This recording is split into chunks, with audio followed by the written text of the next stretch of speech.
Alors bonjour à tous et toutes, on se donne rendez-vous sur un nouveau format, parce qu'auparavant c'est moi qui faisais les vidéos tout seul en filmant mon écran, ce qui était un petit peu impersonnel. Aujourd'hui on a eu l'idée de faire un podcast, donc là on a un intervenant de choix qui va justement pouvoir nous éclairer sur la question.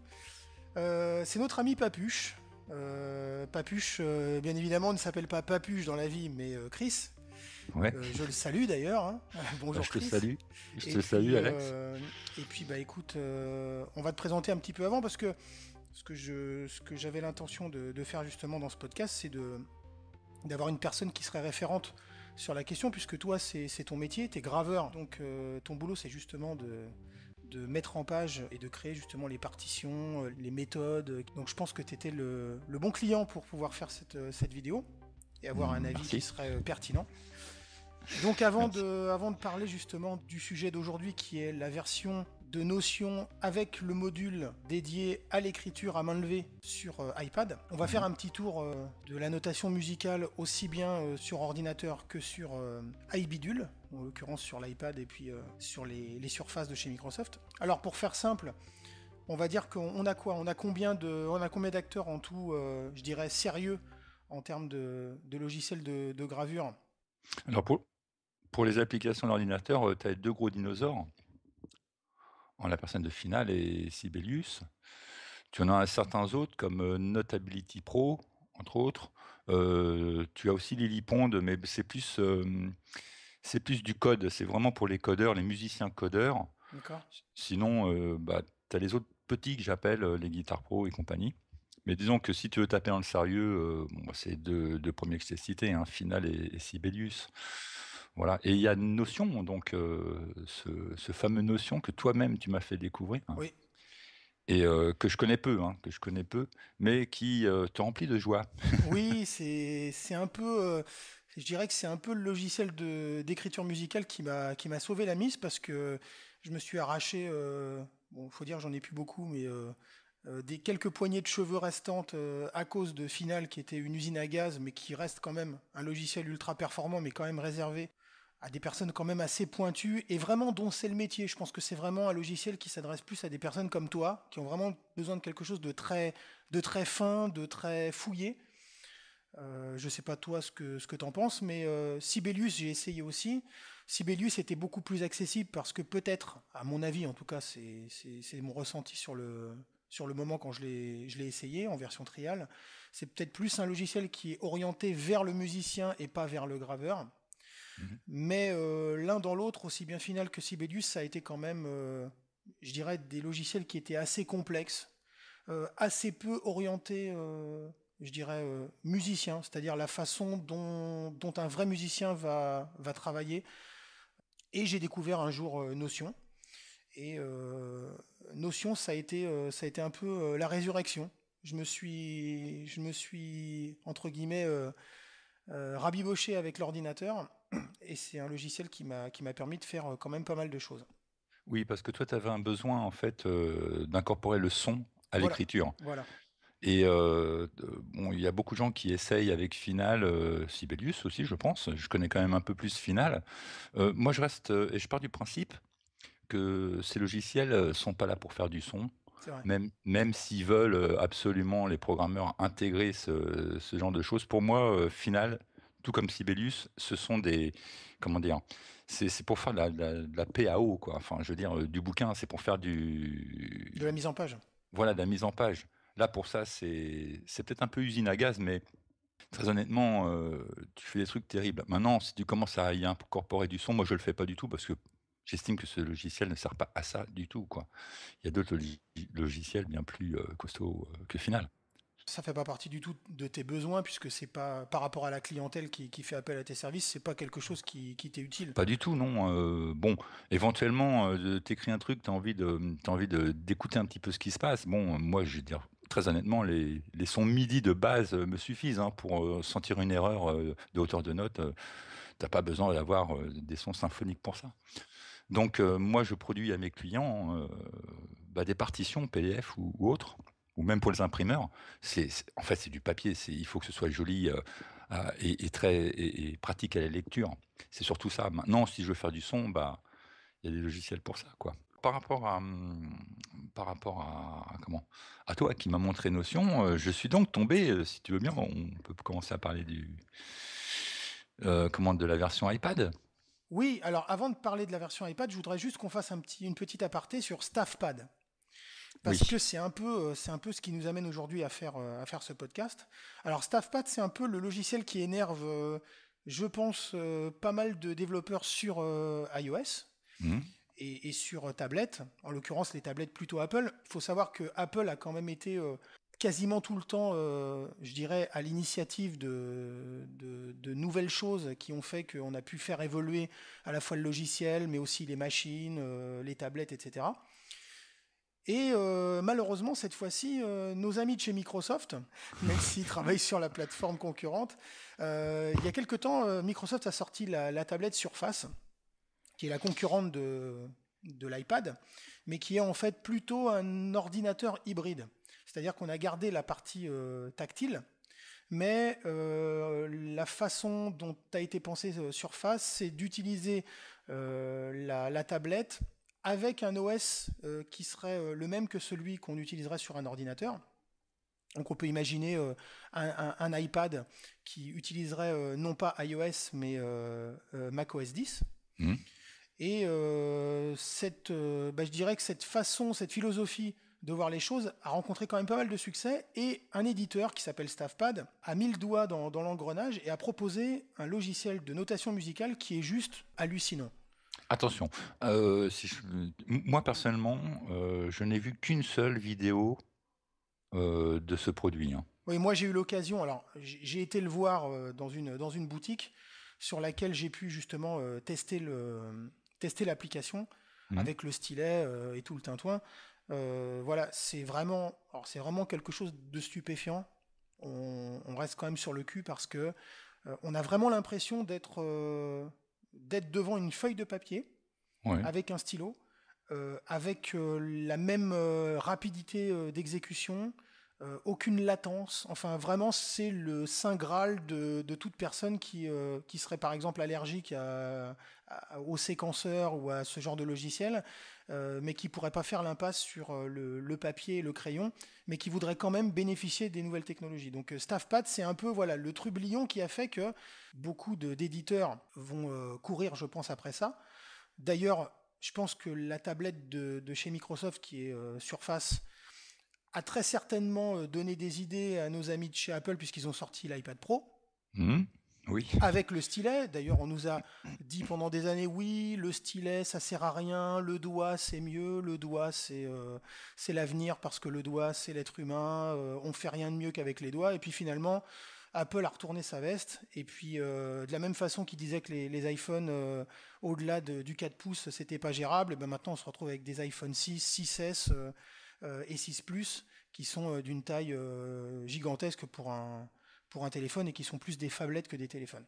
Ouais. Donc voilà, aujourd'hui, on a planté le décor, et ce qui nous amène aujourd'hui à faire ce podcast, c'est justement parce que Notion, en plus de la version qu'elle a sortie sur iOS, qui est strictement la même que celle disponible sur Mac et PC, vient de sortir une mise à jour qui permet d'ajouter une option qui va sûrement, je dirais, redonner des couleurs à tout le monde. C'est l'option de pouvoir écrire avec un stylet sur l'application directement. Et voilà. Donc, StaffPad, à mon avis, a suscité un petit peu, chez tous ces gens-là, à vite se pointer, à mon avis, sur le problème d'écriture, manuelle, C'est clair. du coup. L'occasion est donnée justement dans ce podcast de pouvoir présenter le module complémentaire. Mais avant de présenter ce module complémentaire, on va faire une petite précision. On a lu la doc. Toi aussi, tu as lu la doc d'ailleurs. Oui, c'était rapide. Voilà, c'est très rapide parce qu'il n'y a pas grand-chose d'ailleurs. Il y a quasiment rien, Il n'y a en fait, quasiment rien. on va t'expliquer comment installer le plugin, additionnel et on va te dire ce qui est possible d'écrire dans un tableau, quoi. D'accord. Alors, comme on n'a aucune spécification de stipulée dans le manuel, comme tu le disais, il n'y a pas Oui, grand-chose, hein. On a donc utilisé ici, pour l'occasion, un iPad 2, donc ton oui, iPad 2, voilà, et un stylet de marque Wacom, un stylet de référence Bamboo. voilà. Voilà. Qu'est-ce qu'on peut dire? Pour avoir le module complémentaire, pour pouvoir écrire à main levée, il faut bien évidemment avoir l'application iOS Notion. Oui. Donc ça veut dire que si on n'achète pas l'application déjà à la base, on ne pourra pas bénéficier du petit add-on qui permet d'écrire directement avec un stylet sur l'iPad. Mhm. Le tarif, il est de combien? Je t'ai pas posé Alors, la question. l'application Notion, je me souviens plus. Je suis désolé. C'est pas Euh, grave, mais je pense que euh, c'est pas bien cher de toute façon. c'est pas bien cher. Et à l'époque, bah, c'est toi qui m'en avais parlé, hein, Oui. une fois de plus. T'es partout dans ma vie, en fait. Ah bah écoute, hein. Et, et en fait, elle était en promo à l'époque en plus. Mais je pense pas que ce soit très très cher.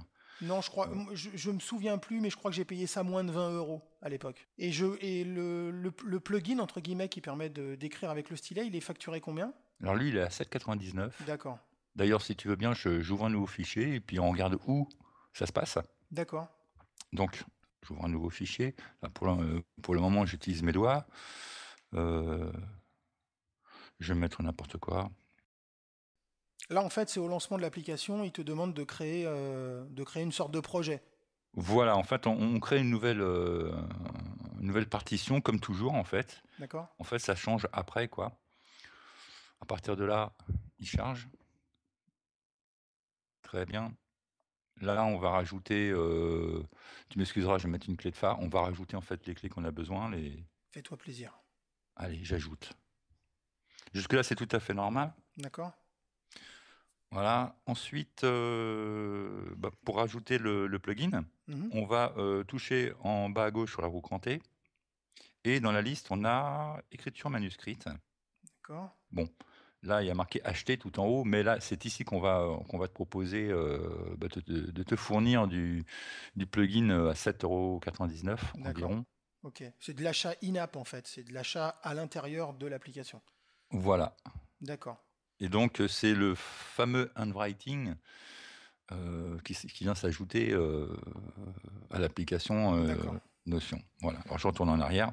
Hop. Alors, concernant la doc, justement, on va montrer que la doc est plutôt succincte. En tout cas, concernant le plugin. Oui. On accède à la doc sur le petit point d'interrogation, je suppose. Ouais. S'il peut bien marcher. Voilà. Hop là. Donc ensuite, on va chercher ce qui nous intéresse, et je crois que c'est un handwriting, c'est ici. D'accord. Donc en fait, on va t'expliquer bah, comment se fournir du plugin. Mhm. Et pour l'écriture, on t'explique qu'il faut toucher le bouton plume que tu vois, D'accord. et c'est tout, quoi. Ensuite, on va te dire, bon, t'écris tes notes, mais à la limite, là un peu plus bas, on te dit gribouiller les notes à supprimer. On verra tout à l'heure comment c'est efficace. D'accord. Au stylet donc. Comment te déplacer dans tes mesures, portée, etc. Mhm. Et ensuite, alors, ce qu'on avait remarqué ensemble, c'est que Notion prend désormais en charge l'Apple iPad Pro et l'Apple Pencil, Pencil. d'accord.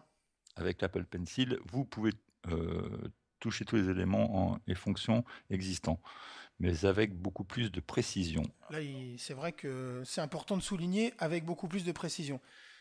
Oui, alors, parce que mon cher bambou de chez Wacom, c'est vraiment un bambou, hein, Oui, c'est un stylet d'ailleurs qui a une pointe qui n'est pas une pointe d'ailleurs, qui est une sorte de petite poteau, boule. Voilà, un petit poteau, bah, un bambou, hein, voilà.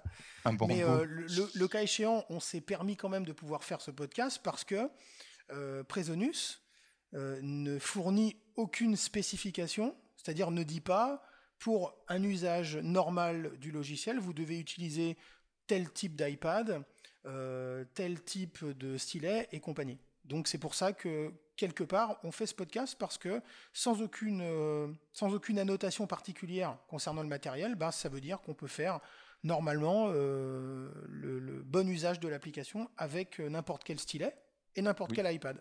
oui. Oui, parce qu'en dehors de ces 2 lignes qu'on lit là, bon, voilà quoi, moi je suis sur la dernière version de l'iPad. d'iOS, ouais. Ouais. Bon, c'est un 2, hein, Oui, mais ouais. et mon stylet, c'est un bambou poteau. Voilà. Bah, tu as utilisé le stylet que tu avais sous la main. Donc c'est Et oui, justement ça qu'on va voir justement sur bah, la démo de ce petit plugin. On voilà. Et va. en dessous et en dessous, on t'explique ce que tu peux écrire, D'accord, ce qu'il reconnaît euh, au niveau de l'écriture, mais on t'explique pas comment l'écrire. d'accord. On va voir par la suite, bon, on a tous notre façon d'écrire naturelle, je dirais, Mhm. et on va voir comment ça se comporte. Mais bon, a priori, on peut faire quand même pas mal de choses entre les articulations, les triolets, bon, les indications de mesure, on va bien voir les accords et tout ça. Voilà, c'est tout ce qu'on a, hein. Ok, bon, bah, au moins comme ça, on peut commencer à présenter le produit. Voilà. Donc déjà, on peut recadrer, hein, en haut, et grossir, c'est pas toujours très évident, mais et D'accord. grossir pour pouvoir voir, hein. Alors ce qui se passe et attends, je vois là, je pense que c'est bon comme ça. Alors ce qui se passe, c'est que déjà pour mettre en route, pardon, la possibilité d'écrire, il faut, Mhm. cliquer sur le petit clavier en bas. D'accord. La petite fenêtre s'ouvre et on peut remarquer qu'il y a une plume, bon, c'est notre plugin, hein, qu'on vient d'acheter. C'est l'icône qui correspond en fait. Voilà, donc on la touche. On se trouve dessous avec une grosse portée comme ça. D'accord. Donc l'idée, c'est d'écrire en bas, de façon à ce que ça se répercute en haut. D'accord. Alors déjà, on est dans une philosophie différente de StaffPad parce que non seulement la partie inférieure, c'est-à-dire l'espace de saisie, n'est pas redimensionnable, on ne peut pas zoomer ou dézoomer. Tu parles d'en dessous? Oui, Alors on peut pas, on peut juste le déplacer, si déplacer, tu veux, d'accord. Mais on avec peut, 2 doigts. on peut pas En- zoomer ou dézoomer, Non, non, d'accord. on peut zoomer au-dessus, tu vois, D'accord, mais on peut pas le faire en bas. mais on peut pas le faire en dessous, en bas. Déjà, ça aurait pu être sympa qu'on puisse écrire directement sur C'est la un, page. c'est un peu une aberration quelque part. Je trouve que là, d'un point de vue du workflow, en termes d'ergonomie, c'est un peu mal pensé parce que je pense qu'il aurait été naturel. D'ailleurs, StaffPad fait la même chose. Je pense que quand une application est bonne, il faut s'inspirer de la concurrence. Oui, bien sûr. C'est qu'on aurait dû pouvoir euh, utiliser le stylet directement sur la partition qui est matérialisée dans la partie supérieure, Mhm. plutôt que d'écrire dans la partie inférieure. Bon. Et oui, pour moi, c'est une perte de place parce qu'un iPad, c'est quand même petit pour écrire. Et j'imagine que quelqu'un avec un iPad mini, alors là, soit il finit chez Afflelou au bout de 2 semaines, Mhm. soit il abandonne complètement parce que c'est un peu un non-sens là. C'est un peu dommage. Oui, oui. Moi, je trouve ça aussi dommage. Et en fait, si tu veux, moi, j'ai pris cette application, l'idée pour moi au départ, parce que Notion sur l'iPad, sans ce système-là, j'utilise peu, voire même pas. Ouais. Mais quand j'ai vu que cette mise à jour, la dernière mise à jour permettait d'écrire à la main, moi, je me suis dit, ah super, je vais pouvoir écrire de n'importe où. Simplement mettre une tonalité, hein, une armure, Mhm. placer mes notes tranquillement là où je suis. Quitte à ce que quand j'entre à la maison, je puisse sortir un fichier XML, Mhm. simplement de ma saisie, de mon écriture, et de passer ça sur Final ou Sibelius, et à ce moment-là, peaufiner et rendre jolie, si tu veux, ma partition et plus lisible. Parce que l'intérêt de la tablette, c'est quand même. Alors, c'est pas d'écrire des symphonies avec une tablette. Alors, bien évidemment, je pense que certains doivent se dire voilà, la tablette, ça va me permettre de me passer de mon ordinateur. Autant être clair, je pense que vu la taille d'affichage de l'iPad, c'est quand même, c'est quand même assez restreint, c'est assez Hmm. fatigant à utiliser.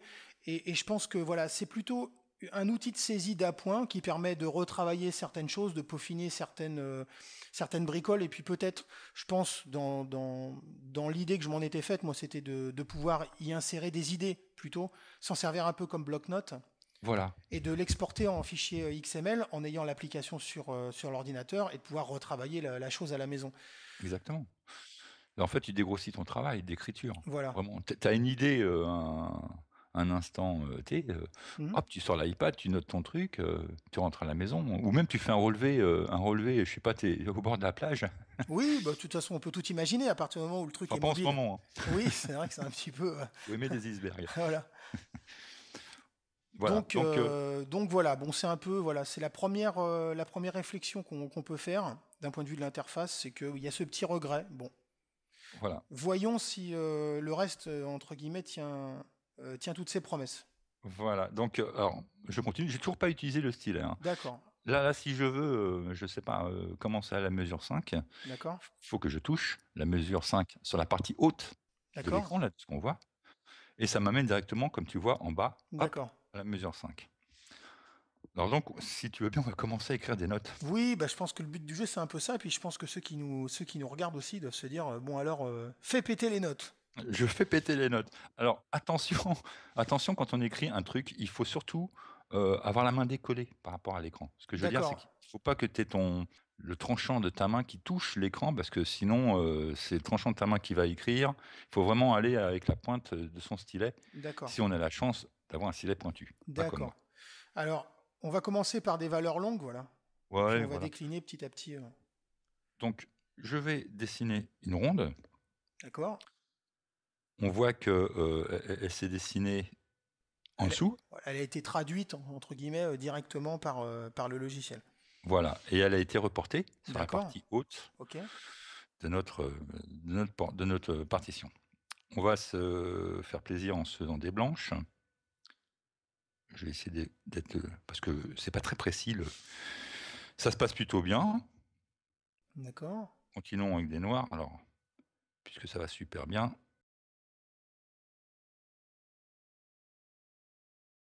Ok? jusque-là, ça Pas de va. souci. Ouais. On continue. J'ai déplacé donc à mesure 8. Donc j'écris comme j'écrirais, si tu veux, sur du papier. D'accord? Ça se passe bien.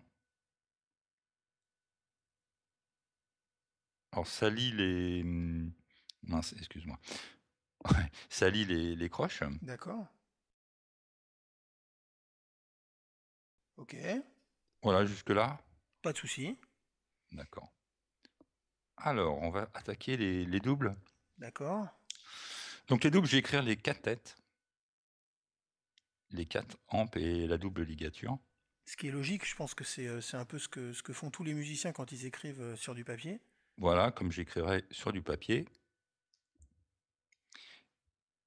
Voilà, Et là, on voit que ça commence à poser problème. ça commence à poser problème. Donc je voulais des doubles croches. C'est pas trop ce qu'il m'a fait. Je vais essayer de modifier, ce qui serait logique, hein. En ouais, c'est pas tellement droit tout ça, mais D'accord. Donc là, il t'a interprété ça comme, comme un signe de liaison de comme ça, liaison, ouais. voilà. Donc que faire? Alors moi, j'avais trouvé une combine, j'ai passé à la mesure 10. J'avais trouvé une combine, c'était d'écrire les notes, avec leurs valeurs directement. C'est-à-dire faire une double croche qui n'est pas du tout pratique du tout, surtout avec le poteau que j'ai. Ah bah carrément pas, là. Là, c'est une perte de temps sèche. Et tu pas sûr d'aller arriver au bout, correctement. Ça me fait D'accord. même, la dernière double Ah, pointée. ouais, donc c'est pas exploitable. Donc tu peux voir qu'il y a une souplesse d'écriture, folle. Une chose aberrante aussi, c'est que en passant volontairement de la mesure 9 à la mesure 10, on voit que dans la mesure 9, tu as une mesure incomplète Oui, et que l'application te laisse quand même aller à la mesure suivante, alors qu'une mesure qui est incomplète, logiquement, c'est quelque chose qui est, c'est pas concevable en musique. oui, et sur certains logiciels, bon, pardon, je me référence à Final, si tu finis pas ta mesure, lui, il va le terminer avec du silence. Voilà, à la limite, s'il y aurait un système d'autocomplétion qui permettrait de dire, voilà, bah, la personne peut-être a omis de mettre l'équivalent en silence de ce qui manque dans la mesure, bon, il y a un système d'autocomplétion, ça rajoute ce qui manque. Mais là, même pas, quoi. C'est-à-dire que si tu es pas attentif à ce que tu as écrit, ça peut être pour une raison X ou Y, eh ben on te laisse une mesure qui est incomplète. Donc quelque chose qui n'est pas cohérent parce que dans l'absolu, un musicien à qui tu vas donner cette partition-là, si tu ne fais pas attention à la finalisation de ce que tu vas produire et ce que tu vas donner au musicien, eh ben, la personne va avoir visuellement quelque chose qui va la dérouter. Oui, tout à fait, absolument. C'est un Là, peu aberrant. alors déjà, de toute façon, avec cette histoire de double croche, déjà là, il faut trouver la combine pour écrire. C'est pour ça que D'accord, sur la notice, ils expliquent pas comment écrire. d'accord. Bon, c'est sûr que c'est aberrant également de devoir changer sa façon d'écrire, mais là, il y a aucune explication. Bon, je reviens un petit peu en arrière. Si tu veux supprimer, par exemple, on peut faire un test de suppression. On disait tout à l'heure qu'il fallait gribouiller le... Alors, il faut gribouiller. J'ai gribouillé la dernière note. Ça supprime pas. Je D'accord, continue, hein, j'insiste, moi, je suis... un besogneux. Ah ouais, ouais, ouais. Et tu vois, j'essaye encore, je gribouille, hein. J'ai usé encore beaucoup d'encre, mais non, ça supprime pas. Ça supprime pas. Si tu veux supprimer par exemple les deux doubles en même temps, en gribouillant les deux en même temps, est-ce qu'on a, Bah écoute, on on a va espoir faire. à ce que ça fonctionne? On n'est plus musicien, on est colorieur. Ça marche. Là, ça marche. Bon. Maintenant, si je veux supprimer la troisième croche de la mesure 9 là, au milieu, Mhm. je suis pas certain que ça marche parce qu'elle est coincée entre des notes. Non, elle veut pas. Ouais. Ça va être très très difficile en fait. Donc c'est quand même ça, c'est quand même un très très gros problème, hein. Oui, oui, oui. Les silences, ça va, Ça, c'est interprété correctement. il les prend assez bien. Ok. Donc voilà quoi, c'est les silences, ça va. Il y a des choses qui vont hein, quand même. Si on fait un point d'orgue par exemple sur une note, Rien que pour toi, je vais te faire un joli point d'orgue. oui, là c'était comique d'ailleurs. Oui, mais ça va te plaire. Je recommence, rien que pour toi. Ah, voilà. C'est beau, non? Oui, c'est très très beau. Voilà, donc donc on se moque pas, hein. Bon, je voudrais effacer, en fait, ce que je viens de faire parce que, bon, il veut pas. En fait, lui, il y tient Notion, il aime bien ça. On passe à la mesure 11, on essaye les accords? Oui, on va essayer.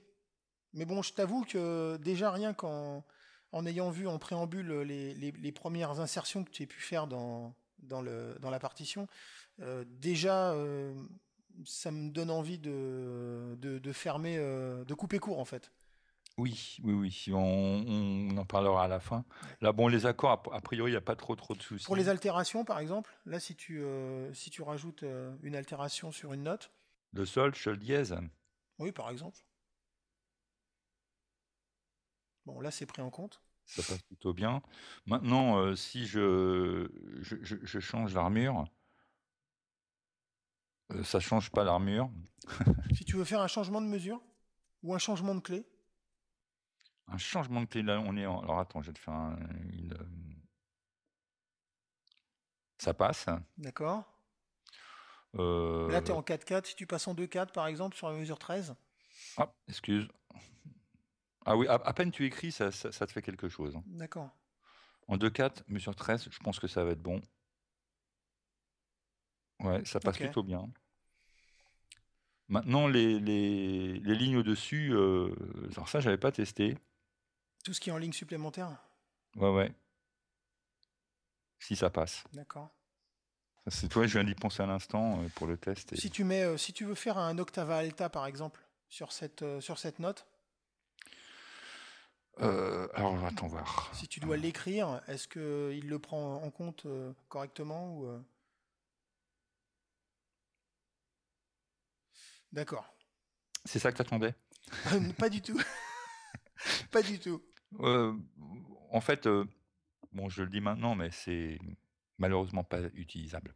Oui, bah, de toute façon, je pense qu'on va arrêter notre test ici, puisque de toute façon, on a vu qu'il y avait des incohérences. Oui, On va plutôt passer à la partie conclusion. allons-y. Je vais te donner mon avis, puis je te laisserai conclure toi par rapport à l'application, parce que toi tu l'as utilisé, tu l'as eu en main, alors que moi je l'ai eu voilà, via par écran interposé. Oui, Je pense que on peut quand même, malgré le fait que le test soit très peu concluant, émettre une réserve. Une réserve sur une chose. Je pense que chez Presonus, on a omis de spécifier des caractéristiques qui seraient, je dirais, minimales pour pouvoir utiliser l'application. J'entends par là, peut-être que l'iPad serait, je dirais, mis en cause, c'est-à-dire que peut-être que cette application de chez Presonus, avec le plugin, ne pourrait être utilisée de façon normale qu'avec un iPad Pro et un stylet comme l'Apple Pencil, par exemple. c'est tout à fait possible parce que bon, nous on est sur un 2, hein, sur un Voilà. iPad 2 avec un bambou poteau, bon peut-être que, ce serait peut-être plus simple. Maintenant, les petits problèmes qu'on a enfin les problèmes majeurs qu'on a rencontrés d'écriture, je pense que tu le rencontrerais même avec un super, stylet. Ah, toi, tu penses vraiment que même malgré le stylet, même en ayant un stylet avec une pointe fine, parce qu'on sait que maintenant les stylets peuvent avoir des pointes interchangeables. Oui, oui, oui. Tu penses, toi, tu as l'intime conviction que c'est quelque chose qui pourrait quand même poser problème avec un stylet, entre guillemets, L'intime, euh, l'intime conviction, j'irai pas jusque-là, mais je pense que déjà, les deux, trois choses moi, qui me gênent, c'est pourquoi on peut pas écrire sur sur la partition en elle-même. directement. Voilà, pourquoi avoir un espace de saisie qui est ridicule. Pour moi, c'est ridicule d'avoir une surface de saisie, entre guillemets, en dessous de la partition. Ça n'a pas de cohérence. Je pense qu'il est beaucoup plus judicieux d'avoir la partition complète, de naviguer en poussant avec le doigt pour aller, je sais pas, à la mesure 59, parce qu'on était au tout début de la partition et qu'on voulait écrire à partir de la mesure 59. Je pense qu'il y a des incohérences, il y a des choses qui sont... Alors, l'initiative est super bonne parce que Exact. on était super heureux de se dire ah putain quand même sur iPad on va avoir un logiciel qui va prendre en compte l'écriture à main levée. Et Oui. puis bing. Ben, écoute, moi, tu m'as proposé de faire ce podcast, et je l'ai fait avec plaisir, parce que Presonus, ce qu'ils ont fait de Notion, de ce que j'ai vu sur ton ordi, ou ce que j'ai pu voir, moi, le peu que j'ai pu voir sur l'iPad, je trouve que c'est super. C'est vachement bien, c'est clair. L'application sur Mac ou sur PC, elle est juste super. Voilà, L'application sur iOS était bien aussi, même elle est si bien. Ouais. on se doute qu'on ne peut pas faire autant de choses qu'avec la version desktop, entre guillemets, sur un ordinateur. Mais là, Non, mais je termine juste. Moi, tu m'aurais dit, j'aurais pas aimé, je t'aurais dit non, je fais pas le podcast avec toi. Là, bon, on savait très bien à l'avance que ça marchait pas bien. Mais en fait, je fais plus ce podcast avec toi parce que je trouve que ils ont eu une initiative où ils ont voulu être devant, ils ont c'est voulu faire clair. vite. Pour moi, ils ont fait une erreur et je ne cherche pas à, entre guillemets, «descendre Presonus». Au contraire, si ce qu'on dit aujourd'hui peut les aider, en fait, Bah, à si on faire en parle aujourd'hui, c'est qu'on aime les produits, voilà, c'est ça. et sinon on n'en parlerait pas, et puis voilà, ça s'arrêterait là. Le but n'est pas de descendre l'histoire, mais de voir ce qui ne va pas. Alors donc moi, ce que je voulais te dire, les 3 points, en fait, c'est, bon, déjà de ne pas pouvoir écrire sur le fichier directement. Deuxièmement, ce qui serait super, je crois que Staffpad, c'est ce qu'ils font, c'est de pouvoir travailler sur une mesure et à partir du moment où tu passes sur la suivante, ça certifie la première en fait. Ça C'est-à-dire, ça c'est-à-dire que l'écriture à main levée sur Staffpad, d'ailleurs, si vous regardez la vidéo, ceux qui nous écoutent, si vous regardez les vidéos de Staffpad, vous remarquerez que quand on écrit sur une mesure, on écrit à main levée, donc on voit que l'écriture est un peu imprécise. Hein, c'est pas une écriture qui est celle d'un ordinateur une fois qu'elle est traduite. Mais oui, on voit que une fois que la personne a écrit tranquillement à main levée, parce que c'est ça le but du jeu, les notes, les accents, enfin tout ce qu'elle a à écrire sur une partition. Quand elle passe à la mesure suivante, ce qui a été écrit à main levée est converti pour devenir en fait une écriture propre, comme celle qu'on aurait sur un ordinateur avec un logiciel de notation. voilà, voilà et je pense que parce que je connais pas, hein, Staffpad, mais je pense que tu peux revenir sur une mesure précédente, que là tu peux pas revenir. Voilà, c'est 3 points moi que j'aimerais bien voir améliorer, si tu veux, et qui seraient vraiment, super. Je pense que c'est vraiment. D'ailleurs, on fait un peu ce podcast aussi pour se dire, messieurs de chez Presonus, si vraiment on est passé à côté de quelque chose, si on s'est raté et que on a entre guillemets dit des choses fausses, mais malheureusement, on aurait bien aimé pouvoir vous prouver le contraire, parce que là, on a filmé directement l'iPad, donc on, Mmh, on voit en direct live entre guillemets les tests qui sont faits. oui, Si vraiment il y a quelque chose à apporter en termes de justification par rapport au podcast, bah, à la limite qu'on nous envoie, qu'on nous contacte par mail, et puis qu'on nous le fasse savoir, parce que nous, typiquement, ce qu'on attend, c'est justement une application comme ça. oui, C'est le Saint Graal pour ceux qui aiment écrire la musique de façon, je dirais, naturel. standard, Ouais, naturelle, naturel. comme tout musicien pourrait faire sur un bout de papier avec un crayon. Et c'est vraiment le truc regrettable qui nous a laissé un peu sur notre faim. Alors, ils ont été précurseurs, donc c'est les premiers sur le créneau. Ils ont voulu être dans la course, ouais. Je pense que c'est Voilà. surtout ça le truc, c'est qu'ils ont voulu être présents tout de suite. Je trouve que, pardon, mais c'est un faux pas, quoi.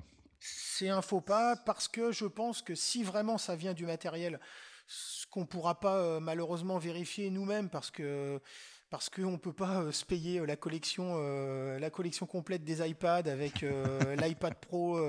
On aimerait bien hein, si chez Apple ils veulent nous en envoyer un gratos chacun. Nous, Je on suis est prêt à preneur, hein. tester toutes les applis. Il n'y a pas de problème. Oui, oui. Mais voilà, c'est un peu dommage de ne pas avoir spécifié dans les caractéristiques un modèle d'iPad avec un modèle de stylet en particulier, parce que ne pas avoir mis l'accent là-dessus, c'est typiquement nous avoir laissé un petit peu faire mumuse avec n'importe quel iPad sous iOS 9 et n'importe quel stylet. Et le cas échéant, manifestement, les choses se passent mal quand on utilise un iPad 2 et un stylet Wacom bambou, par exemple, ce qui a été le cas aujourd'hui dans notre test. Voilà. Donc, que dire? Est-ce utile de mettre une note? Je pense que non. Non, je pense on va pas noter quelque chose qui malheureusement pour l'instant est un petit peu. Je vois plus cet add-on comme petite application qui serait en bêta. Voilà, quelque chose Voilà, qui serait qui n'est pas mauvais. L'initiative est bonne, mais qui n'est pas finalisée parce qu'elle ne correspond pas, je dirais, aux besoins qu'on pourrait avoir quand on c'est est un clair. musicien lambda. Donc c'est un peu dommage. Ce qu'on leur souhaite en tout cas, c'est que ce plugin soit abouti, Mmh. que les critères qu'on a titillés justement soient peut-être pris en compte. Alors on veut pas non plus tout ce qu'on dit n'est pas parole d'évangile, hein, bien Non, non, évidemment. non, surtout pas, surtout pas. Peut-être que d'autres que nous ont réussi à trouver, «la combine» entre Voilà. guillemets, la façon d'écrire. Peut-être que d'autres que nous ont un iPad plus récent ou un stylet beaucoup, plus fin que ce que l'on utilise.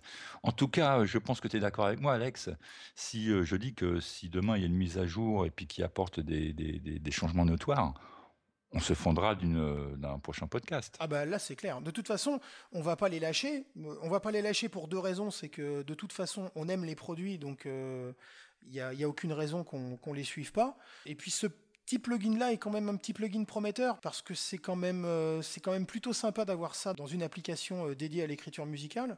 Et oui, Et puis oui, à ce prix-là, c'était quand même entre guillemets du pain béni parce que voilà, les applications sont quand même de qualité, donc il fallait apporter une plus-value encore à Notion sur iOS. Ça a été le cas sur le papier avec ce plugin. Bon, malheureusement, le plugin ne fait pas l'affaire dans les conditions d'utilisation. Je souligne bien dans les conditions oui, d'utilisation, oui, c'est-à-dire oui. avec un iPad 2 et un stylet Wacom bambou. Mmh. Maintenant, si les choses évoluent et si d'autres personnes ont utilisé l'application avec un autre stylet sur un iPad équivalent, voire mieux, à ce moment-là qu'on nous fasse signe, justement, c'est le débat qui va nous faire avancer et qui va nous permettre justement d'affiner l'opinion qu'on peut avoir au sujet de ce petit plugin. Et le but du jeu étant qu'au final, les musiciens soient justement à l'aise avec l'utilisation du plugin et de notions sur iOS et que ça se passe dans le meilleur des mondes. Et puis, moi, j'attends que ça, hein, personnellement, que ça fonctionne.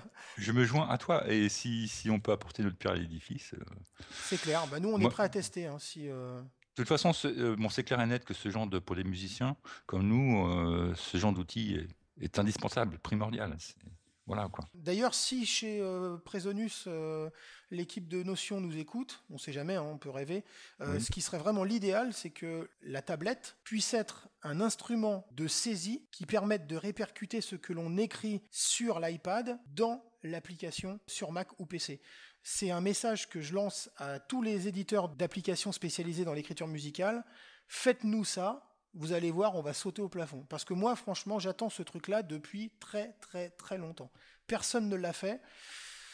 Écoutez, on vient de vous donner l'idée. Hein. À vous de retrousser les manches et à essayer de nous inciter à acheter vos applications. Nous, on attend que ça en tout cas. Voilà pour ce podcast. J'espère en tout cas que ça vous a plu. Moi, je te remercie en tout cas, Papuche, Chris, pour ton aide parce que tu nous as fait bénéficier voilà, de ton expérience sur le petit plugin. bah, c'est moi qui te remercie, Alex, de ton accueil et c'était bien sympa et j'espère qu'il y en aura d'autres. J'espère que tu vas nous en faire d'autres et qu'on va pouvoir se revoir sur d'autres podcasts, même si ça ne concerne pas l'écriture musicale. OK, bah, écoute, Je suis ton homme. Ça marche. Bah, je te remercie. À bientôt en tout cas et bonjour à toute l'équipe de Logic Nation. À bientôt. Salut. Salut.